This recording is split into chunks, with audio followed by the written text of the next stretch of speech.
Tem que falar mais perto, né, gente? Boa noite, irmãos. Como sempre, eu vou falar mais uma vez.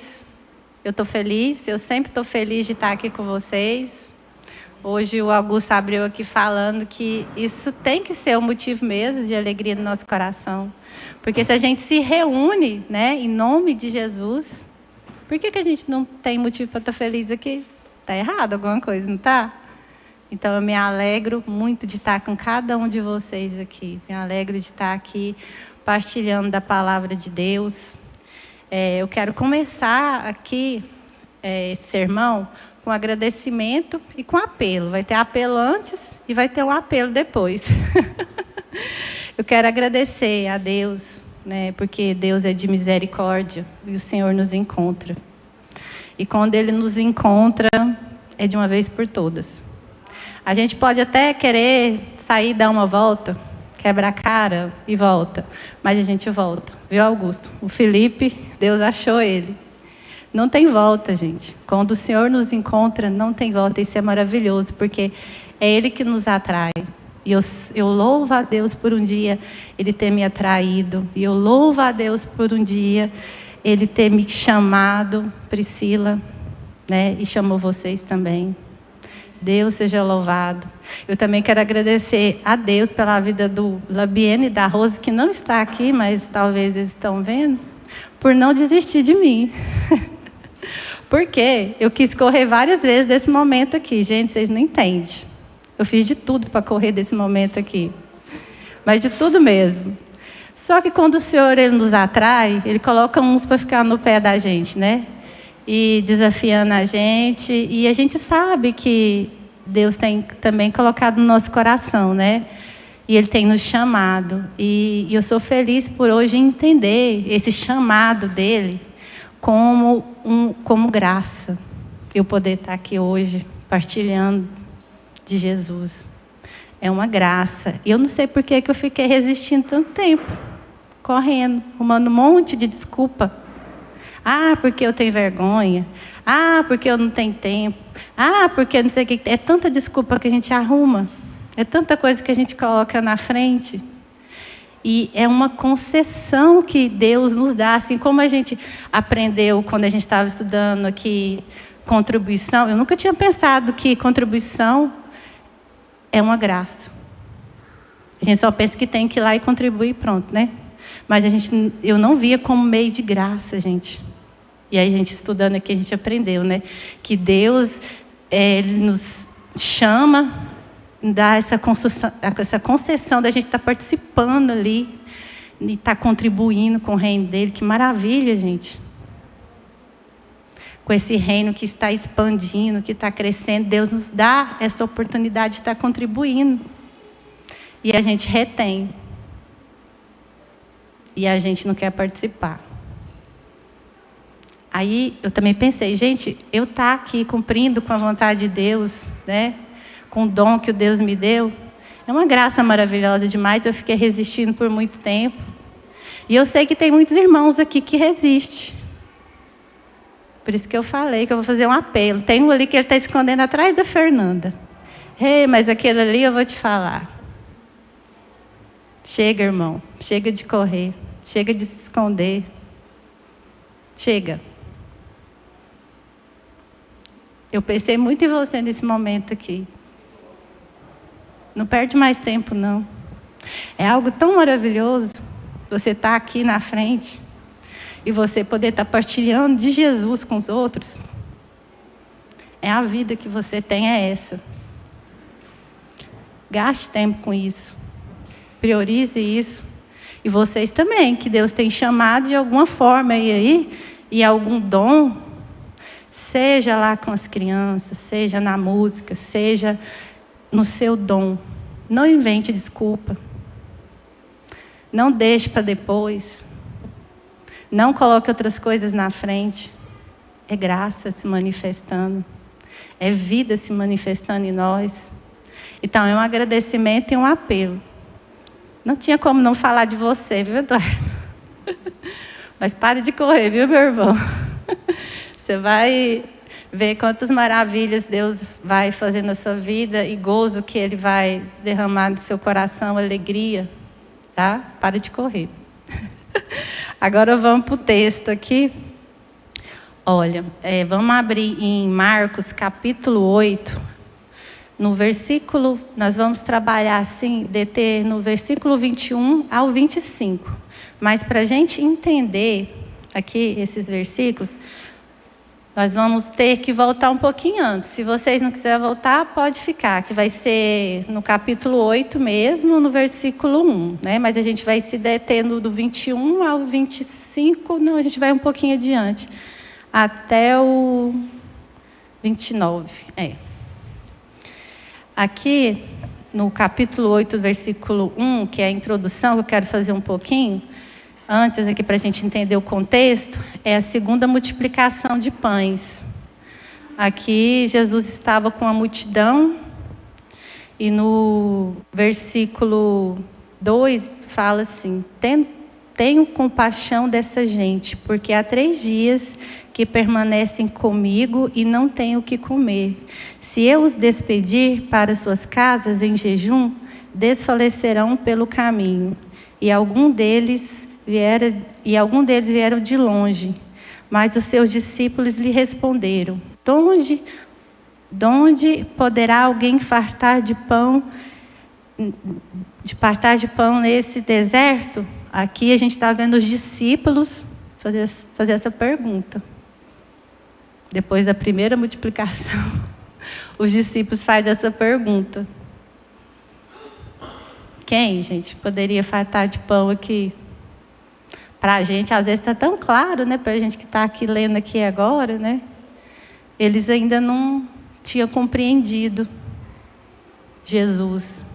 Eles aqui, a gente vê que ele não tinha compreendido ainda os sinais que Jesus tinha feito, né?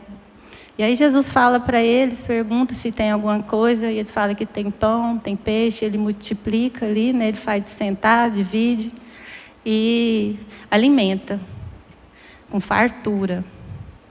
Aqui eu vou fazer bem uma introdução aqui do 1 aqui até o 14, que é esse contexto da segunda multiplicação e dos discípulos não enxergar ali o Messias ali naquele momento ali. Aí mais adiante um pouquinho aí no versículo 11, quando ele já estava se despedindo, que ele vai embarcar, os fariseus chegam até ele e pedem um sinal para ele. Pede para Jesus um sinal. E aqui fala assim, no versículo 11: E saiu os fariseus e puseram a discutir com ele, e tentando pedir um sinal. Tentando, né? Aqui ele estava tentando. Você já viu que também tem outras passagens que sempre que fala ali, ele fala tentando Jesus? E a gente vê aqui também que eles também não enxergavam, né, o Messias aqui. Porque Jesus já tinha feito tantos sinais e eles também não viam.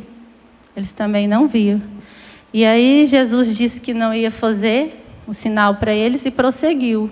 E aconteceu dele embarcar, né? E ele estando no barco, mais adiante um pouquinho, no versículo 14, aí vamos caminhar. No versículo 14. Ora, aconteceu que eles se esqueceram de levar pães no barco. Não tinha consigo senão um só. Preveniu Jesus, dizendo: Vede, guardai-vos do fermento dos fariseus e do fermento de Herodes. E discorriam entre si: É que não temos pão. Jesus, percebendo, lhes perguntou: Por que discorreis sobre não terdes pão? Ainda não considerastes, nem compreendeis?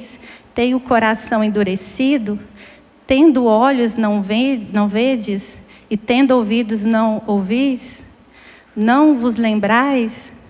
Aí aqui mais uma vez os discípulos no barco tá lá e ainda está falando de pão. Ainda não está enxergando. Eles não estão enxergando o Messias que está com ele. O olhar deles ainda estão nos pães, não no Senhor que está com eles. E Jesus adverte eles: cuidado com o fermento do fariseu. Cuidado, né? Cuidado para não endurecer o coração. E os olhos deles permaneciam no pão, nos pães, naquilo que Jesus podia dar para eles. Os olhos deles estavam nisso, não estavam em Jesus. E mais adiante, um pouquinho aí, a gente vê que ele continua falando.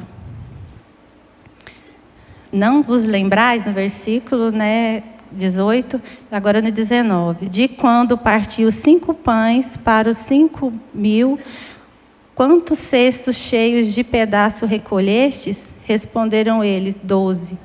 E de que quando partiu 7 pães para os 4.000, quantos cestos cheios de pedaços recolhestes? Responderam: 7. Ao que lhe disseram: Jesus, não compreendeste ainda?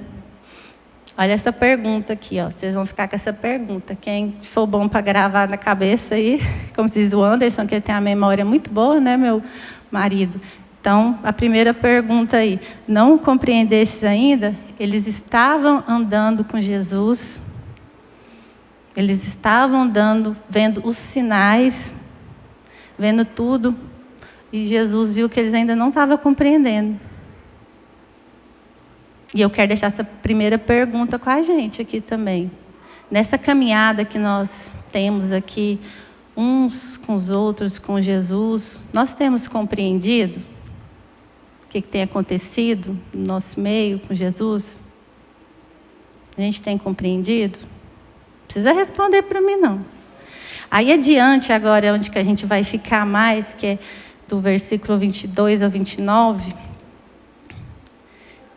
Aí, então, aqui o então aqui, ele é uma sequência de ação, que ali está uma sequência, né? Está acontecendo ali.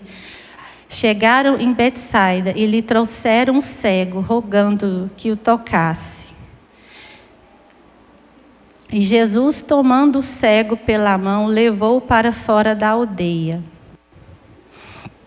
Tomando aqui, gente, eu fui pesquisar, né, e no grego, o significado assim mais próximo assim, para a gente entender. No grego, o termo tem o significado literal de agarrar, segurar, com firmeza, tomar posse. É diferente de um toque casual. Este verbo indica um contato deliberado com intenção pessoal. Jesus não apenas aponta o caminho, ele segura a mão do homem. Aqui Jesus toma ele, Jesus é como se apoderasse ali dele, agarrasse, para não soltar mais. E é assim que Jesus faz com a gente. Que ele fez comigo, que ele faz com você. Ele tomou a gente pela mão. Ele toma a gente pela mão. E no outro que eu pesquisei aqui, que é levando, aqui ele fala para a gente levando, o significado no grego é conduzir para fora, trazer para fora. A cura aqui, ela começa no momento do toque que Jesus toma ele e conduz para fora. Então, ele toma a mão ali do cego e ele conduz para fora, ele traz para fora. Me faz lembrar de Lázaro, né? Quando ele chama Lázaro para fora ali. Só que agora ele está pegando na mão, ele está conduzindo. E a cura começa aqui, porque aqui ele está mostrando aqui uma intimidade. Pode confiar. Pode entregar a sua vida. É eu que estou conduzindo, é eu que estou cuidando. E o cego vai. É uma entrega aqui também, né? É muito maravilhoso, gente, quando a gente para pensar assim que Deus, ele se importa. Ele só colocou a mão ali e curou, não. Não, ele conduziu, ele pegou ele tirou do lugar, houve um movimento, ele levou ele para fora. Ele conduziu ele segurou com firmeza ali com ele estava com ele ali. Jesus estava com ele ali, ele está ali com ele. E no versículo 23, seguindo, diz, né? E aplicando-lhe a saliva aos olhos, impondo-lhe as mãos. Esse aplicando-lhe saliva aqui, são verbos de toque físico, são ação contínua no progresso, né, que nos mostra. Impondo-lhe é uma identificação ali de Jesus com o Espírito Santo, é um ato ali que ele está fazendo de bênção, de cura, de capacitação espiritual. E aí ele impondo-lhe a mão, né, ele impondo-lhe, e ele aplicando-lhe a saliva aos olhos, impondo-lhe a mão, ele pergunta: vês alguma coisa? Ele se importa, que a gente vê que ele está fazendo uma pergunta também. Nesse progresso que vai fazendo a cura, Jesus se importa, ele pergunta, ele quer saber de nós. O que você tem visto? O que nós temos visto? E o cego, ele responde, né? Ele responde para ele. E este, abrindo os olhos, disse: vejo homens como os enxergo como enxergo árvores que andam. Aqui, quando ele abre os olhos, a gente vê que a luz penetrou, né? Nos olhos dele, ele consegue enxergar, ele consegue ver, mas ele ainda vê embaçado. Ele ainda não tem uma visão clara, ele vê homem como se fosse árvores andando, né? E aqui nos traz, lá atrás, como eu levei a gente ali na introdução, dos discípulos. Eles não estavam vendo claramente. Eles estavam andando com Jesus, eles estavam caminhando com Jesus, mas eles não estavam vendo claramente, eles não estavam conseguindo entender, ver. Estava embaçada ainda a visão. A visão deles não estava sendo clara ali para eles. E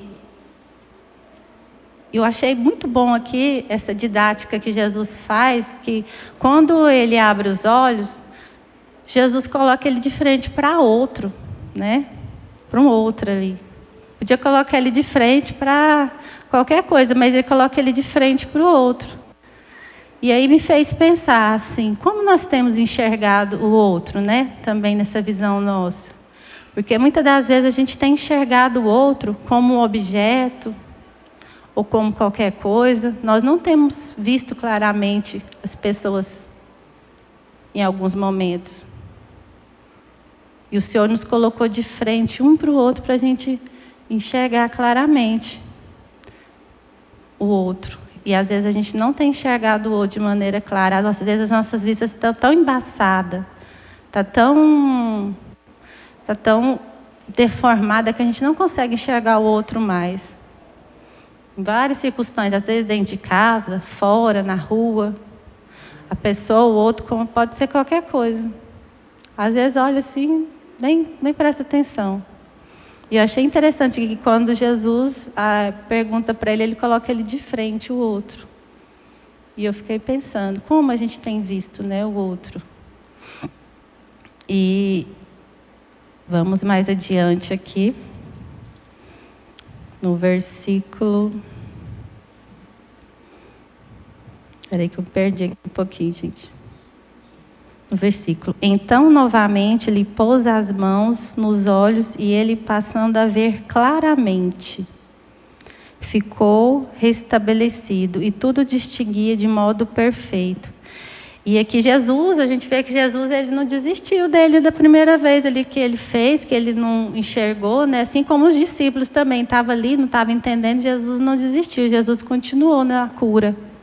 Ele não desiste, ele está junto. Muitas das vezes a gente não tem paciência com o outro, né? A gente desiste fácil um do outro. Mas Jesus, ele não desiste. E aqui ele vai adiante, né? Ele fala as mãos nos olhos e ele passou a ver claramente. Aí ele conseguiu enxergar claramente. Ele viu as formas, ele viu a luz, ele conseguiu ver. Viu claramente, ele foi restabelecido. Restabelecido aqui é que ele foi firmado, ele foi recolocado. Jesus, quando ele restabelece, ele recoloca ali na condição que era antes, né? Nos faz lembrar ali do Éden, né? Quando Jesus fez Adão e Eva, né? Ele coloca a gente naquela condição, ele restabelece ali da identidade. Ele dá a visão dele, ele restabelece, ele coloca firme, ele coloca no ponto. E ele é aquela rocha que firma, que nos firma, ele é a rocha. Aí essa palavra restabelecida, assim, me marcou bem, porque às vezes a gente quer ficar meio, né? Não, a gente está sobre uma rocha, irmão. A gente não tem que ficar, ó, não. Jesus nos colocou, é Salmos 40, né? Colocou um novo cântico e me firmou os pés numa rocha. Olha que maravilhoso. Então aqui ele foi restabelecido, a gente vê, né? E ele distinguia de modo perfeito. Aqui ele já distinguia, aqui ele já via o homem claramente, ele conseguia ver o homem perfeito. Ele conseguia discernir agora. Ele conseguia ver além. E é assim que Jesus estabelece as nossas vistas. Ele não quer que a gente veja superficial, que a gente seja superficial. Quando a gente olha para aquele ali, uma mulher bonita, né, amiga? Mas Jesus, ele quer que a gente olhe para o outro, a gente vê ele como um ser integral, uma criatura de Deus, um filho de Deus, muito amada, né, amiga? Ele quer que a gente olhe para o outro assim. E esse é qualquer outro, gente, é qualquer próximo. É aqui dentro da igreja, é na rua, seja onde for. Então é muito maravilhoso ver Jesus, ele trabalhando assim, essa didática, porque ele estava curando o cego e ele também estava curando os discípulos. Que a visão dos discípulos ainda não era uma visão clara, eles não conseguiam ver Jesus como Messias. Ele via Jesus ali como um provedor, né? Ou eles queriam ver Jesus como como é que fala? Um político que ia vir com poder, ia tomar posse e tudo, né? A gente viu quando o Augusto trouxe para nós, quando Jesus estava com os discípulos que estavam voltando, quando ele encontra com eles, os discípulos falam, não, a gente pensava, né, que não ia ser assim, assim. Então eles não viam Jesus como Messias, eles não escutavam Jesus quando Jesus falava que ele ia morrer, que ele ia ressuscitar. Eles queriam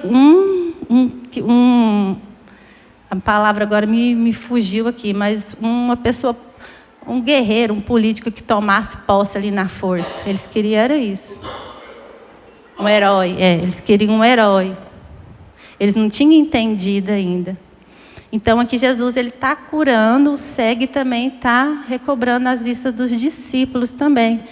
Aqui fazendo os discípulos também ver claramente. Mais adiante a gente vai mais um pouco aí no versículo 27. Então Jesus e os discípulos partiram para a aldeia de Cesareia de Filipe. A caminho lhe perguntou: quem dizes aos homens que sou? Quem dizem os homens que sou eu? Respondeu: João Batista, outros Elias, mais outros alguns profetas.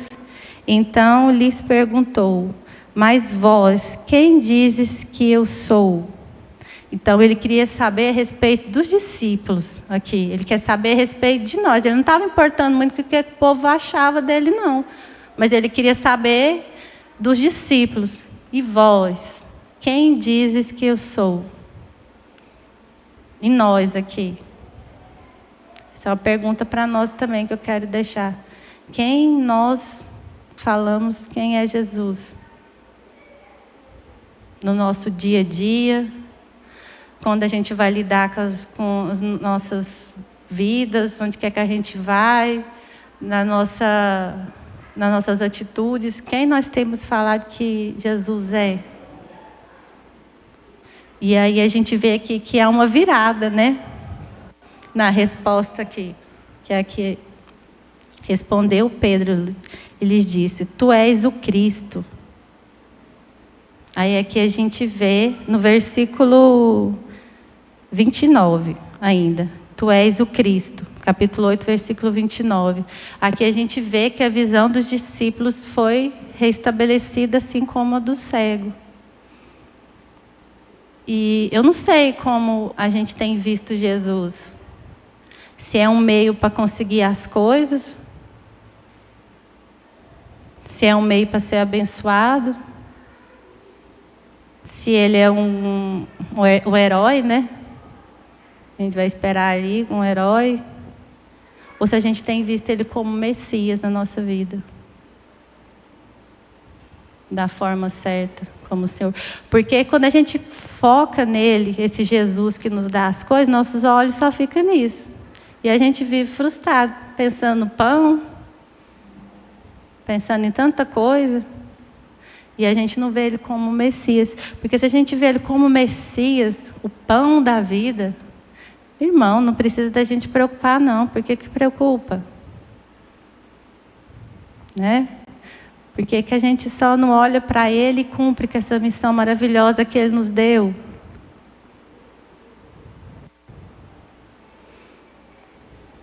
E eu quero convidar aqui os irmãos, já vou estar concluindo aqui, a estar colocando diante de Deus em oração, no coração,